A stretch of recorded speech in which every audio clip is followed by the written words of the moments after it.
We access the spectrogram by pressing F3 and selecting a spectrogram.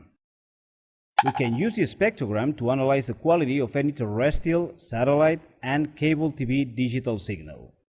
This function shows a graphical representation of the span of frequencies selected in the spectrum analyzer mode, but here every trace is superimposed over time. During the spectrogram, maximum and minimum values of the power level for the channel tuned and total power received through the RF input are shown. Besides, maximum and minimum values for one of the following measurements can be displayed as well: carrier-to-noise, pre-BR, post-BR, or MER. We can see below all these measurements the elapsed time since we activated the spectrogram analysis. When we press F4, we access to the spectrogram settings menu.